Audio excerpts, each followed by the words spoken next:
Okay, so Jonathan, I have been part of this conversation about your book for many years, but really the conversation started on campus by your organizing a number of events, a series that you called Dissent in Zion.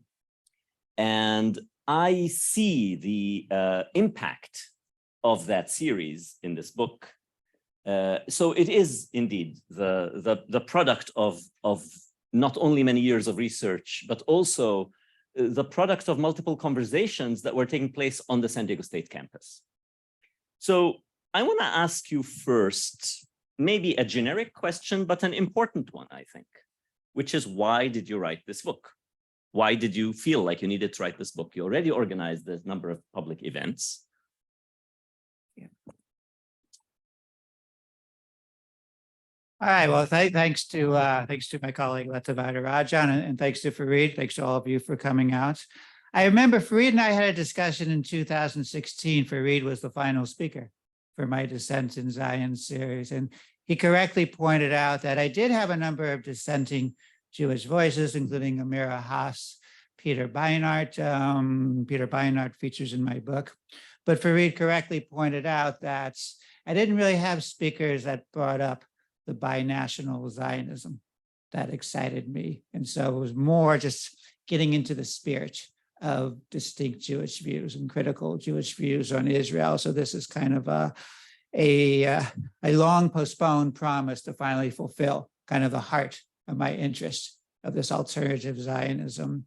So, I mean, I guess I should kind of summarize the heart of the book in a nutshell, and then we'll elaborate. Is I'm recovering the voices of dissenting Zionists from the pre-1948, so before there was the State of Israel and then the Nakba. And I'm engaging them in a conversation. So they were supporters of binational Zionism. We'll get into that more later. And I'm engaging them in a conversation with contemporary critical Jewish voices, and also with a preeminent critical Palestinian voice, Edward Said, to develop this updated vision of Jewish self-determination that reckons with what's gone on over the 75 years since 1948. General inspiration starts, I guess, in the early 1990s, where I come across Noam Chomsky. Some of you probably know about my interest in Noam Chomsky over the years. He had a series of essays in the 1970s called Peace in the Middle East, where he's trying to revive the idea of binational socialist Zionism, and he's recalling one strand of the binational socialist Zionism. First, I had heard of that, so I'm discovering the 1990s. Shortly thereafter, I read a series of speeches, correspondence, and essays from Judah Magnus, who was one of the most active on the ground Jewish supporters of binational Zionism, so something distinct from just the Jewish nation states. So that was in the back of my mind. I didn't feel like I could comment upon it as a scholar. I mean, I felt I was stepping out of my lane. I do international relations. I don't really do kind of normative theory like that. Plus, it seemed a little too utopian to kind of look back at this binational Zionist vision that ultimately didn't come into being back then. And so I was content just to read about it from time to time as a hobby. Over the last decade, a number of reasons have gotten me interested. I guess getting up to full professor, where I sort of felt like I could take more chances and have a pause between publications. That was a positive thing. The negative thing was just how grim the situation was in Israel-Palestine. So just thinking about the conventional two-state approach, which I pragmatically supported, just no longer seemed satisfying. So it seemed time to step out. And I was starting to write more normative stuff, including my colleague, Professor Rajan, had kind of inspired that for a number of years. And so I did finally feel ready to take the plunge. And another longtime hero of mine, Hannah Arendt, I had discovered that she was very involved in the critical Zionism pre-1948. Some of the stuff that she later modified into her classic Origins of Totalitarianism first was worked out in her critical Zionism essay. So once I had kind of one of my heroes to draw from, it became easier. Still, I went through a lot of self-doubt about what do I have to say about this? And, isn't this kind of a pipe dream? But as I thought more and more, my students know, I like to look at paths not taken and how to revive them. I mean, now I'm doing it with climate crisis and different developmental models. So this became a passion. And so I am very happy, but that was the inspiration, long time interest, but the past decade really increased my interest. So you gave us a very brief overview. So for the benefit of the audience that probably has not yet had the chance to read the book, I'd like you to elaborate a little bit on the main conceptual framework that you present. You present in this book, the heart of this book is a framework that you call humanist Zionism. So it would be good for the audience, I think, for you to explain what is humanist Zionism, and in particular, how do you distinguish, how did the tradition that calls itself humanist Zionism distinguish itself from the mainstream Zionist framework that was prevalent in the first half of the 20th century, while this humanist Zionism was forming itself? So tell us a little bit about humanist Zionism, and in doing so, you can either go into the details of the two main thinkers you rely on, or you can save that for me to ask you about later. Good. I think. Oh, I'd like to have a cheat sheet, even though it's my own book. I really did write the book. I okay. So let me sort of lay out, I guess it's kind of a 101 of the Zionist strands. I'm not going to be exhaustive, but the dominant wing were let's say the mainstream socialist Zionists, who kind of combined a belief in socialism, but Zionism, meaning it needed to be a Jewish nation state. So Ben-Gurion, who probably most of you have heard of, he was part of that mainstream socialist Zionist tradition. You could say their allies, at least on the Zionist part, were those we might call general Zionists. That is their number one goal, dating back to maybe like Theodor Herzl for the most part, was having a Jewish nation state. And so being part of the system, having a nation state. So that was the mainstream.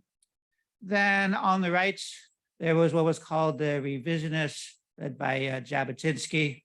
The revisionists also wanted a Jewish nation state. Really, their difference was more kind of in tactics and the demands for all the original Palestine mandate, including what's now considered Jordan, and the willingness to engage in what they candidly called terrorist tactics. Give it to them and make sure there's no doubt. So a really strong. So that was it. And then the third wing, I'm not going to talk about religious side. I mean, there's other elements, but the third wing that most interests me is those on the left on thinking about how to relate to the Palestinian Arabs. There's two elements. There's the left wing of the socialist Zionists that had their own set of kibbutzim, the collectives, and they stressed their socialism more than their Zionism, and they did call for a binational Zionism, meaning not a dominant Jewish nation state, but something for Jews and Palestinians. And there's sometimes allies who I'm most interested in were what I'm calling the humanist Zionists. They had movements starting shortly after the Balfour Declaration of 1917, where they were really attracted to cultural Zionism, meaning the idea of Jewish spiritual renewal in the ancient homeland, a sense of this could be a way of reviving and updating the Jewish community, but they warned mightily against the mainstream Zionism for two reasons. One, the focus on a conventional Jewish nation state would undermine the whole spiritual and social justice aspect that even the mainstream social Zionists claim to aspire to. And secondly, that is having a Jewish nation state meant that the Palestinians would have to be subjugated. Many would have to go because this would mean an overwhelming Jewish majority. So they were from the beginning warning that this would undermine what was appealing and positive about this revival of Jewish self-determination that starts in the end of the 19th century. And they were warning about relations between Jews and the Palestinians, who were the overwhelming majority. So that's who I focused on. I call them humanist Zionists because one of their main founders, I guess their mentor, was Martin Buber, and I'll say more about Martin Buber later, but he featured this idea of what he called Hebrew humanism. The Hebrew was looking back at the most appealing spiritual and social justice values within Jewish religious texts and Jewish spiritual experiences. And he added the secular, the humanism, is looking more broadly at values of social justice, including a type of libertarian socialism. So because he's the mentor, it seemed convenient. I mean, they're socialists too. We can get into the complications of how their socialism differed from the mainstream socialist Zionists, but it was kind of a libertarian socialist element. So those were the humanist Zionists. They had set up an organization called Brit Shalom in the 1920s. It lasted till 1933. And then they revived and called it Ihud in the late 1930s. If I had to summarize what's appealing and what they stood for in short, is that one, Zionism has to stand for something other than just a nation state. To Buber, if that's all it was, then what are we spending all this time? What are we doing all this work for if it's just going to be like anything else? So it needed to be a spiritual and social justice. So it needed to be something different and something to be proud of. So the sense of taking of Jewish liberation seriously and not just translating into a Jewish nation state.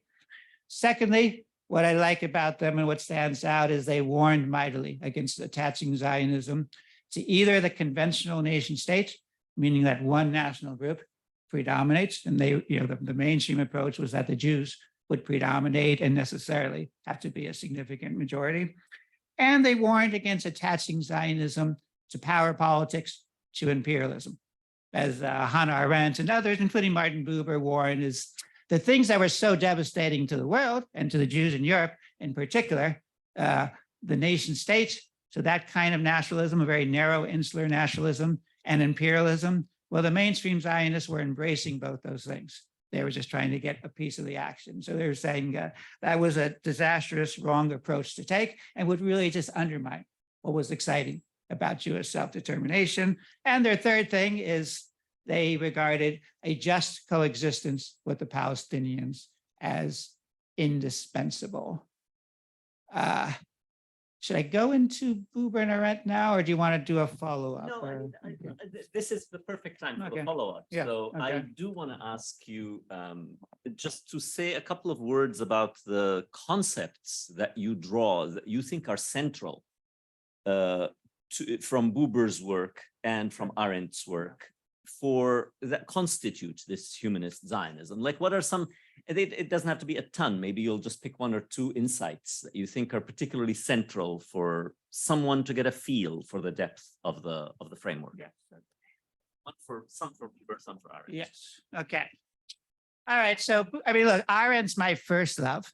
I mean, that's the one I kind of imagine having conversations with. And that's the one I'm kind of most worried, like, what would she think? She's been dead since 1975, but I do wonder, like, what would she think? But I should start with Martin. I realized pretty soon that you can't do this topic without focusing on Martin Buber, because he really was the intellectual mentor, because this movement was a lot of Central Eastern Europeans that were shaken by World War I, and just the element of both nationalism and imperialism, and some of them, including Buber, they moved from as young, mostly men, as young men, being kind of nationalist to really warning mightily against nationalism and being fiercely anti-imperialist. So I would say, if I had to summarize some big things of Buber, I mentioned the broad idea of Hebrew humanism.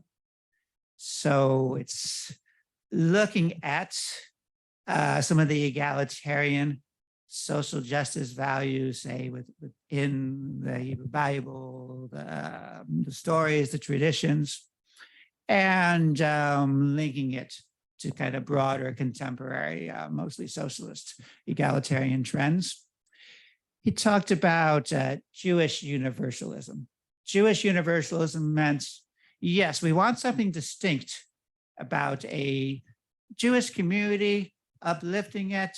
And so it was very Jewish focused, but the universalism meant we're part of a broader movement. A universalist movement is that we want to be part of a broader social justice universalism. So it really tore apart the classic notion of nationalism, which was just insular. And so it insisted that this had to be, lower, okay, that this,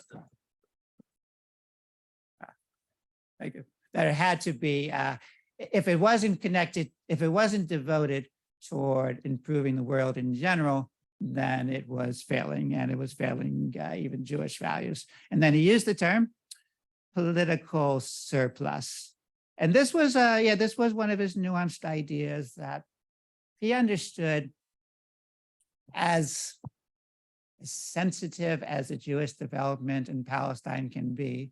It's all these Jews coming in primarily from Central Eastern Europe to an area that was 90% Palestinian Arab. And he didn't shy away that, yeah, this is a disruption. But, he had his various justifications for why there was this longstanding Jewish connection and that we can do this. The political surplus is, yes, there are two peoples with strong attachment to the land. One is us being the Jews, who are the outsiders. We're intruding, and so we can't stop that altogether. The political surplus meant minimizing the harm. So working out what is it exactly, particularly a kind of a cultural humanist Zionism. What is it exactly about cultural Zionism, about Jewish spiritual renewal that we need? We need a population, and then how can we minimize our disruption and kind of encourage? And the same thing, then the plea toward the Palestinian Arabs was, okay, how can we coexist? And understanding we're going to have some conflict. Political surplus would mean needing a nation state, needing predominance. So he played up the political surplus and the minimizing of the intrusion as the way to go. And then he certainly, consistent with his classic book, I and Thou, is he played up the need for a Jewish-Palestinian dialogue, getting to really know each other. And he was very critical of the Jewish community for not reaching out. He was critical of even the things he liked, the kibbutzim, the socialist collectives, because it was done in isolation of the Arabs rather than trying to come up with coexistence. So I liked those general ideas, the recognition that there was some tension, and it was sort of candid. He understood that, yeah, we're the outsiders as disruption, but he wasn't going to go the anti-Zionist path of just say giving up the project, but let's figure out how to come up with a synthesis. And then, then he's part of the movement for this alternative Zionism. So he's kind of the insider. He's still very critical, but Buber, just the way he wrote, he had lots of followers, and he was just, his style is not openly polemical. Then we get to Hannah Arendt, who, if it's more or less the bottom line, the same views of what Arendt and Buber want, some kind of binational coexistence between Jews and Palestinians. Arendt stands out for several things. One, I consider her the extraordinary outsider. She is still a Zionist in that she too is excited about the Jewish renewal, but she's worried. I mean, she points out just these pathologies. So two critical pathologies she brings up. One is the mainstream Zionism dating back to Theodor Herzl has this eternal anti-Semitism syndrome. This eternal anti-Semitism syndrome means politics, specific politics and history don't matter. That there's just a long, unbroken chain of the non-Jews wanting to do harm. And it's just looking for different opportunities. And to her, that meant if you have that view, then there's no kind of really substantive coexistence you can do. You're just going to be insular. It's an ugly mentality. It leads to just a lack of sophistication. And it leads to really a wrong diagnosis of just, say, what happened in Europe in the 20th century. And it certainly does not allow for any type of just coexistence with the Palestinians. So there was that, and which she made more famous in Origins of Totalitarianism, the tribal nationalism. Kind of follows from if eternal anti-Semitism syndrome, meaning you can never really trust the non-Jews, tribal nationalism meant the only way it can work for Jews is to live in our own nation state because we just can't coexist. And so she warned that that really is going to lead to disastrous interaction with the outsiders, in this case with the Palestinians. I mean, she related to how it's affected the European community in the first part of the 20th century, the last part of the 19th century. And so that was, I liked her diagnosis of the pathologies, her diagnosis that if we look back and see how we got to the devastating world wars, the death camps, is two big trends: nationalism, imperialism. And so why is it that the mainstream Zionism is still just trying to recreate those trends to create a Jewish nation state? So she's the outsider looking at the pathologies, and she does that much better than Buber does. And the other part she does, so that's certainly laid out in Origins of Totalitarianism and later works, is this notion of an alternative type of political model. So, roughly speaking, some kind of federalism where there will still be strong national identities, but that no one national group can dominate. And so those ideas, right, have been very influential for not just thinking about Israel, Palestine, but these tensions across the world when you have distinct national groups clamoring for the same land and clamoring for the spoils of the state. She argued mightily that we need a new model. And for her, it started because her first love was thinking about the Jewish people and Zionism. And she was hoping that an alternative model could be developed. She's bitterly disappointed when it leads to war in 1948. So those are kind of the big things. It's sort of insider, outsider, but they have the same bottom line in what they want.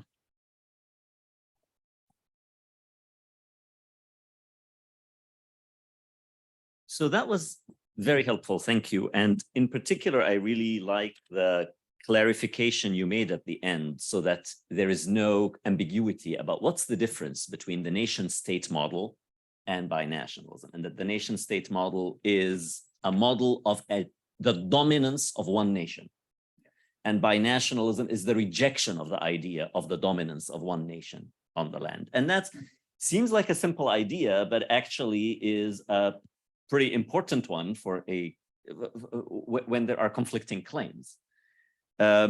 So I want to fast forward a little bit now to the beginning of the 21st century and to think of the center-left frameworks that exist in the United States and in Israel at the beginning of the 21st century, and how the humanist Zionism that you write about is distinct from two of those. So the two that you write about are liberal Zionism and Jewish anti-Zionism.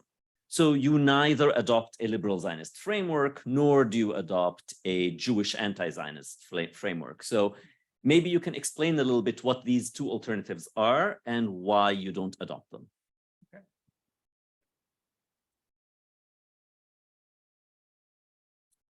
Yeah, so this is part of the conversation. I mean, there's one thing, okay, what's the relevance of the humanist Zionists since they lost in 1948? Buber did try to maintain it through his death in 1965, but certainly the momentum got taken out, and the humanist Zionism became for a long time just a footnote. And because of Buber's stature, it was known that Buber was part of it. And for a long time, there wasn't much of a peace movement either in Israel or, let's say, the largest Jewish community in the world, the United States. It's not until the late 70s, early 1980s, when a right-wing nationalist government takes over in Israel, Menachem Begin, that's significant Jewish dissent is taking off again. And so at first, a lot of it is liberal Zionist. I think as things get more grim, the Jewish anti-Zionists start to take off. And so I'm thinking particularly over the last several decades, when looking at the prevailing trends of critical Jewish thought, there is kind of a binary that the liberal Zionists really focus, well, I should say liberal Zionism means the liberal part is supporting basic liberal democratic values, so human rights, contestation. The Zionism is requiring a hegemonic Jewish nation state, meaning where the Jewish nation is predominant, particularly on issues of security, symbolism, immigration. So, and it required a heavy Jewish majority. So it's also termed as Jewish and democratic, is another way of saying liberal Zionism. Yes, it would be democratic. Democratic, though, has to mean that the fundamentals of a Jewish state, and for that to work, you need, say, at least 75, 80% of the population to be Jewish. So as one kind of acerbic Palestinian legislature, Ahmed Tibia, said it's Jewish and democratic means for the Jews of Israel, it's democratic. For the Palestinians, it's Jewish. And so there was kind of contradictions in liberal Zionism. Nevertheless, so it's not that I mean, probably my instincts are closer to the Jewish anti-Zionists, but I thought there are things that the liberal Zionists have done well. And so they've criticized the post-1967 occupation. So for them, they're fine with how Israel came into being in 1948. Yes, maybe there were some excesses with the Nakba, right? The forced removal of the overwhelming majority of the Palestinians, but it was worthwhile for various reasons. The 67 war itself might be justified, but maintaining the occupation, so maintaining the West Bank, Gaza Strip, was not justified. And as the settlements take off, particularly under the hardline Likud government that comes to power in 1977, they find their bearing and gradually do have very critical cutting views of the occupation and how it's undermining just democracy in Israel and liberal rights. And so they have written eloquently about that. And within the American Jewish community, I mean, the dominant Jewish community outside of Israel, more and more is critical of the leading American Jewish organizations for not being critical of really a series of right-wing governments in Israel. And so their solution is we should have two states. It would be a primarily Jewish nation state, just on the, say, the 1967 borders. And that would be still 80% Jewish. And it's true that the Palestinians there, they would be equal citizens as long as they stay kind of a fairly small minority. That's fine. And they wouldn't get kind of the full symbolism. That would still be Jewish. But that'd be okay if there's a Palestinian state on the Gaza Strip and West Bank and maybe East Jerusalem, because then they could have their own nation states. And so to them, that was their solution. So that is still the heart of what liberal Zionism, and so their hope is can we go back to a time maybe in the early 1990s where there seemed to be some hope when there was the government led by Yitzhak Rabin that was talking about working out some kind of deal with Palestinians. So they've been groping for an affirmative solution, but at least their critique of the occupation has been consistent, compelling, and important. The Jewish anti-Zionists, they reject the whole idea of ultimately Jewish self-determination. To them, Zionism is just inextricably linked with a hegemonic Jewish nation state. So for them, it's not 1967 and the occupation that's the problem. It's 1948. It's deciding to set up a Jewish nation state. So for them, people like Judith Butler, Ilan Pappé, the essential thing is to renounce Zionism. And they stay away. It's not that they renounce generic Jewish self-determination, but they renounce talking about that. They say we can kind of work this out once we get rid of the current system. And to them, just getting rid of the occupation is dealing with the symptom, not the diagnosis. So in my book, I look at kind of what's favorable about them. I talk about how the need to in this case, go beyond the binary that Zionism either means a Jewish nation state or you have to be anti-Zionism. And so the attraction then to me of the old humanist Zionists is they were committed to Jewish self-determination, but very much against a hegemonic Jewish nation state, meaning Jewish predominance, and thinking seriously about a federalist model where both communities would both have autonomy and then joint governance, joint egalitarian governance. And so I look at both what's unsatisfying and what's satisfying about the liberal Zionists and the Jewish anti-Zionists.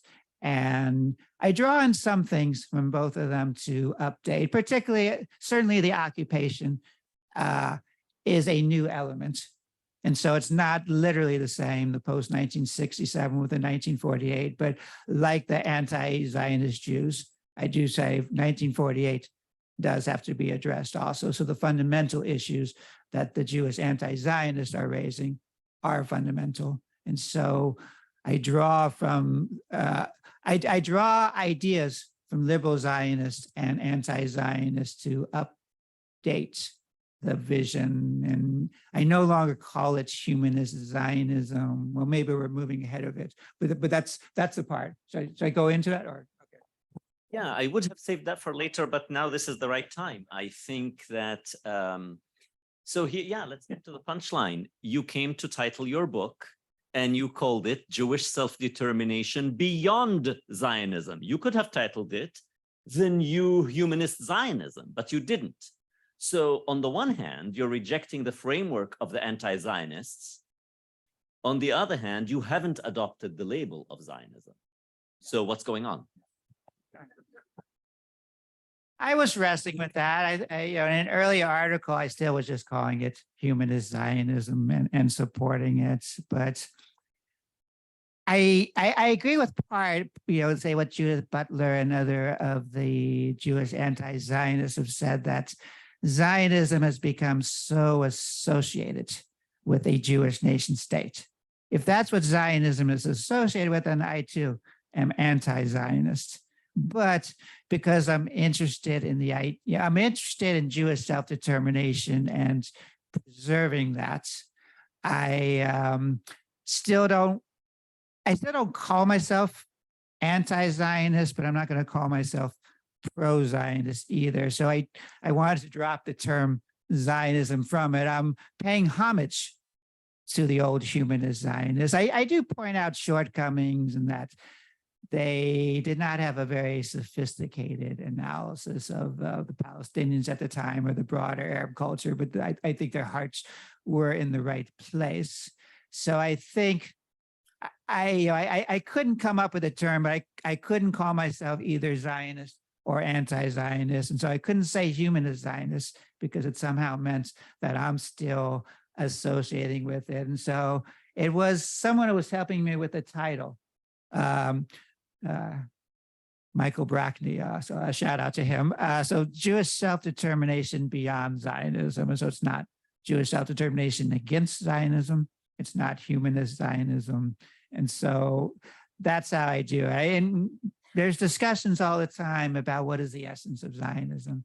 If the essence is Jewish self-determination, then yeah, I'm still one strand, I guess, of the Zionism, but I can't lose sight that overwhelmingly Zionism is seen by the overwhelming majority of its adherents as meaning a Jewish nation state. And that, I think, is a disaster, a Jewish nation state.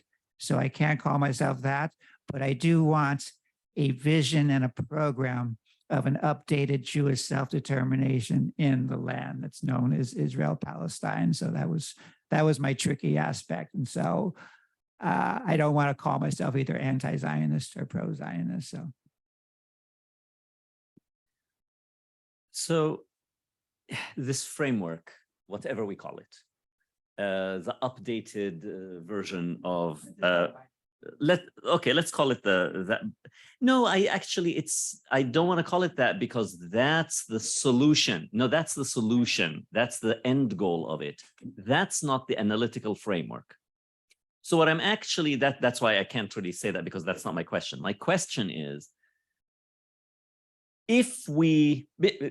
when somebody speaks of binationalism nowadays, people say, "Oh, this is a pipe dream. Like you have lost touch with reality, Jonathan, right? You and Buber and Arendt and Magnus and all of these people, you've lost touch with reality."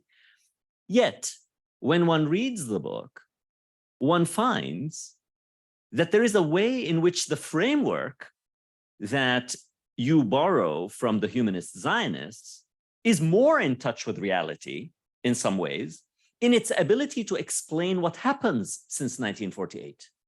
So there are a lot of things that can appear to be mysterious, right, after 1948, that this framework helps explain.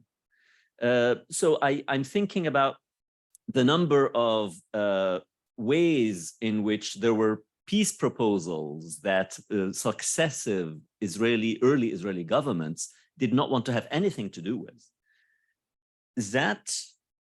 So maybe talk a little bit about that, and talk a little bit about the Oslo process and what happens through the Oslo process as some historical phenomena and historical events that suddenly start to make sense if we adopt the framework of the humanist Zionists, or an updated version of it.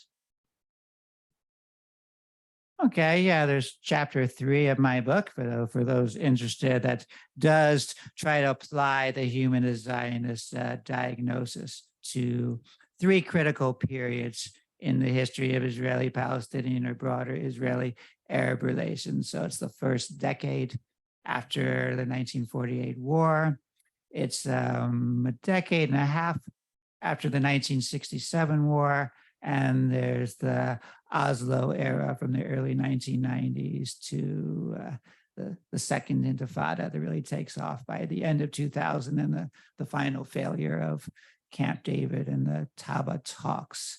And so Fareed is correct that binationalism maybe doesn't quite do it. I mean, I do support some notion of a just coexistence that gives full regard to the national attachment of both Jews and Arabs to the same land. It's known as Israel-Palestine. But a lot of what I'm doing is looking at the critical perspective that humanist Zionists introduced, and the way there were the blinders in kind of the mainstream Zionist approach that kind of explains that in each of these eras, there were opportunities to greatly ease the tensions, both between Israel and the surrounding Arab states, and between the majority Jews and the Palestinian Arabs. So let's say, just before getting to the Oslo era, you could say post 1967. Okay, so Israel wins this overwhelming war, right, against Syria, Jordan, and Egypt. I mean, it's about as secure as possible. Certainly, this would seem to be a time where it can really open up toward peaceful relations.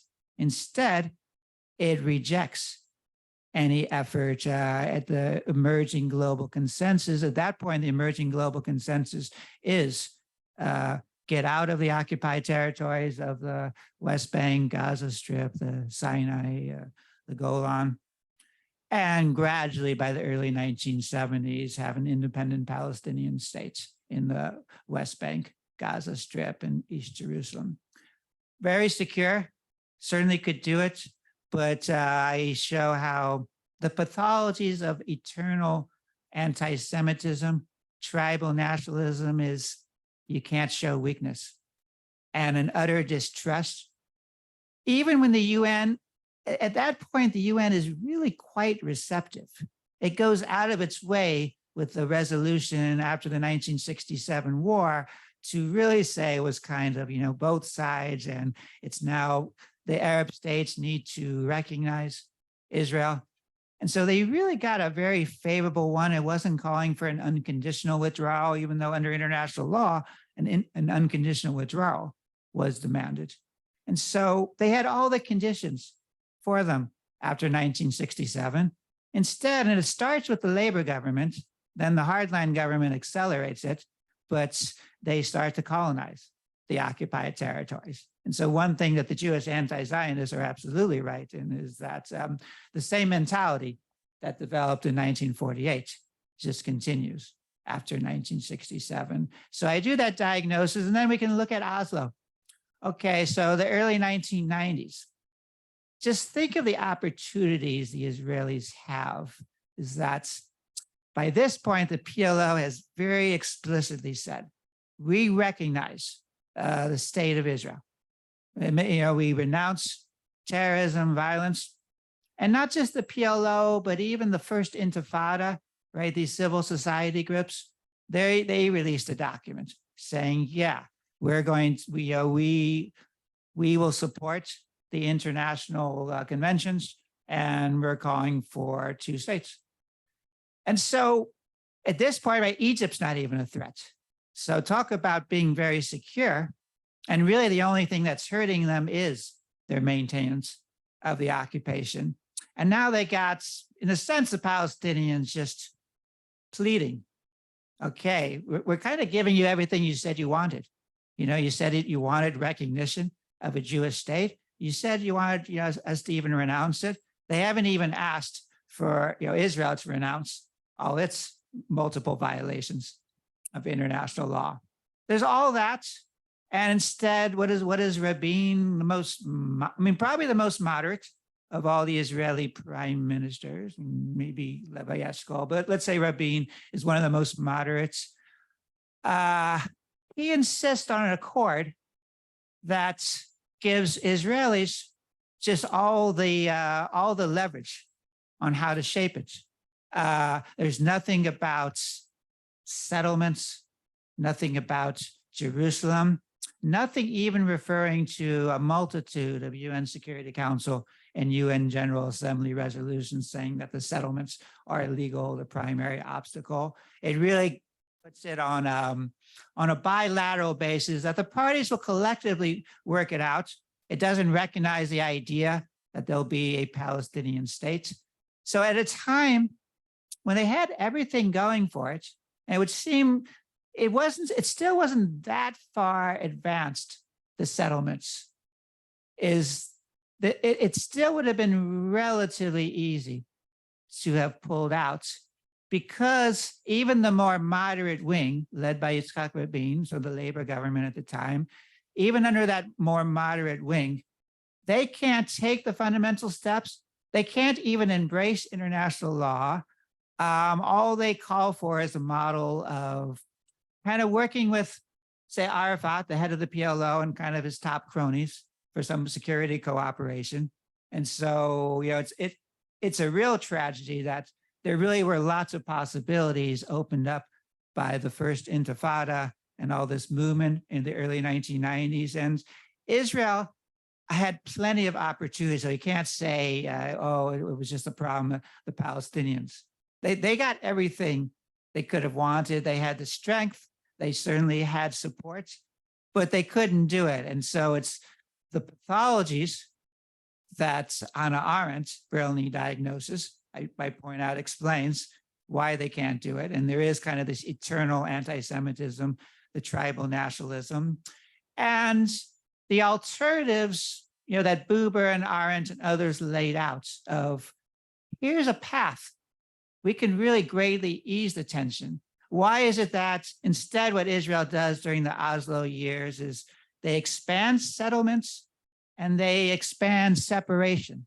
So what Rabin really wants is even less interaction between Jews and Palestinians in the region. So it's not building the conditions for some kind of trust and collaboration. It's really just cordoning off the Palestinians with a suggestion that maybe at the end of the day, something appealing will happen. But they created conditions on the ground that made the condition worse for the overwhelming majority of the Palestinians. So there I'd say, looking at the humanist Zionist diagnosis kind of explains what's gone wrong and at least gives us ideas of alternatives. That is, if you took serious coexistence, if you took the best parts, let's say, of international law seriously. Instead, it was just looking for opportunities to get the best deal possible. So it's back to the old power politics game.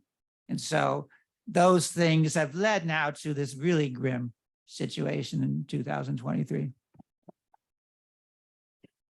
So our organizer was making noises about how we probably want to wrap up. So I'd like to ask maybe two questions and ask you to answer them quickly.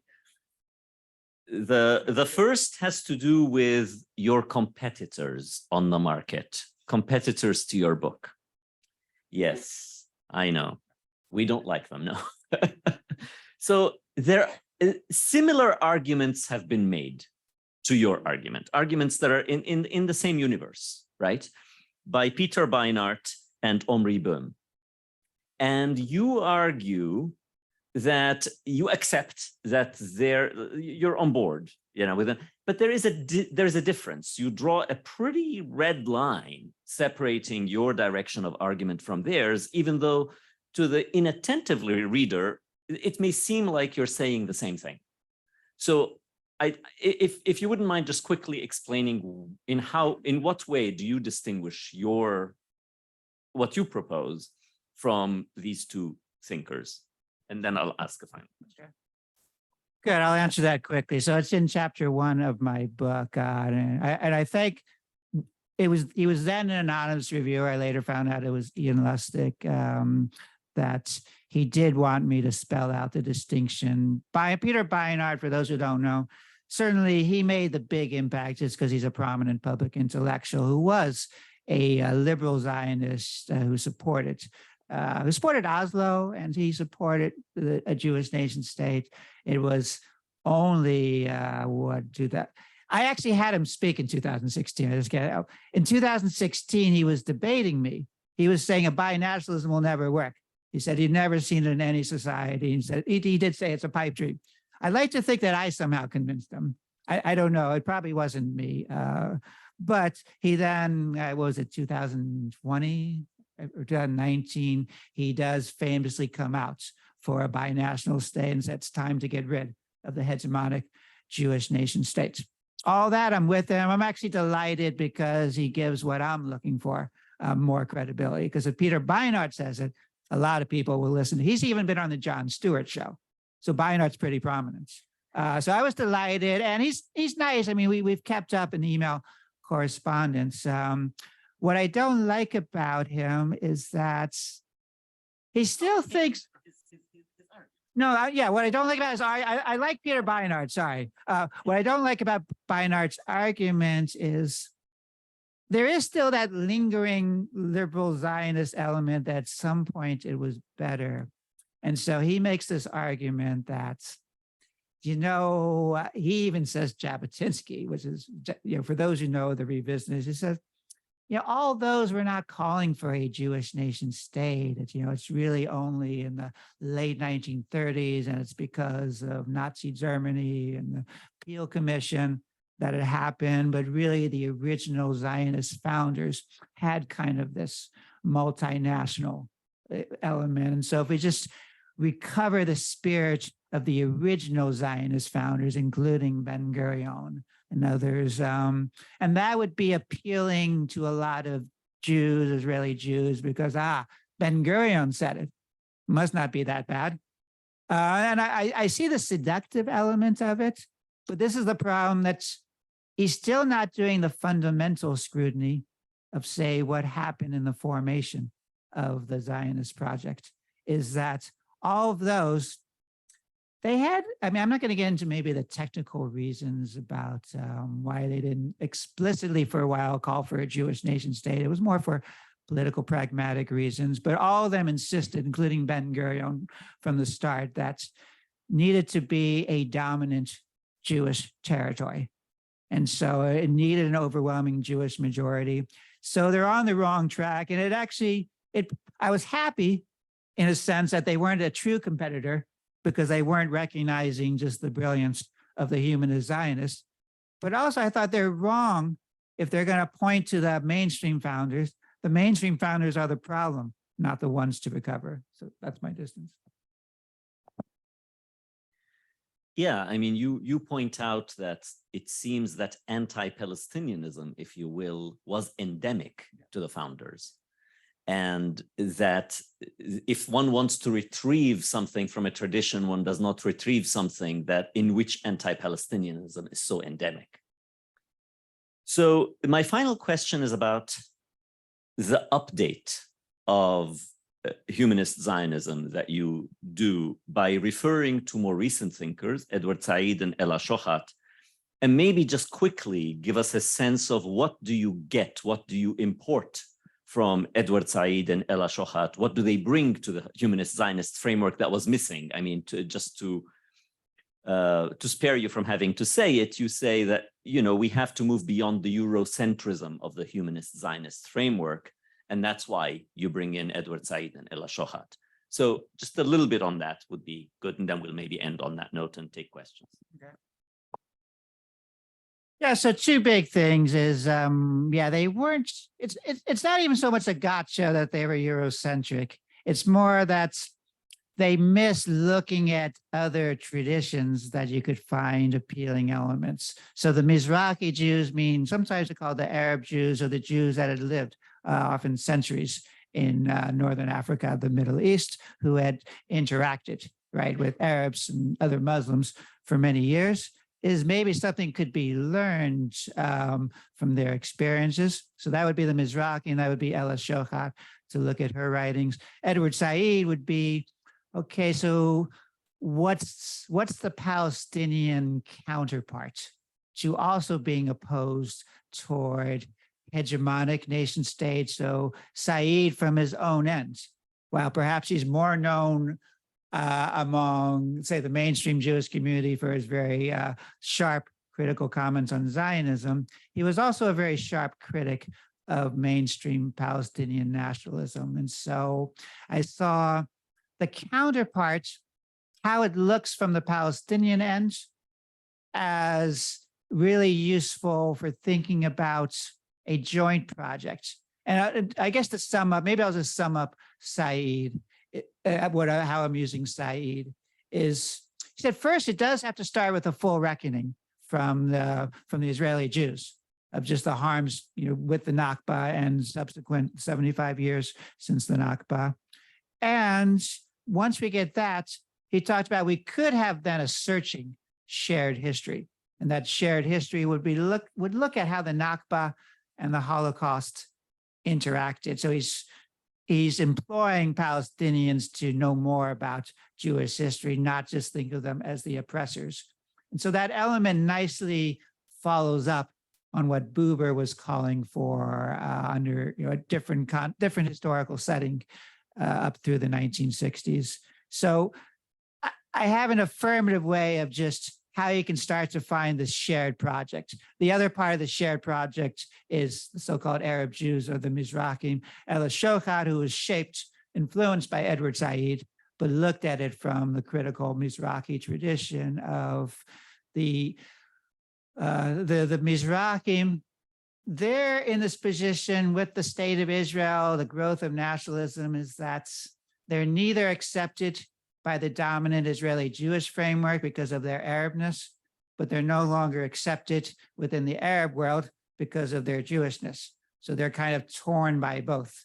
And so looking at that encounter between the Mizrahim and ultimately the Mizrahim, the Palestinians, and the European Jews, but these give us some richness. And so I have a chapter that goes into that. I guess if question and answer, I can say more.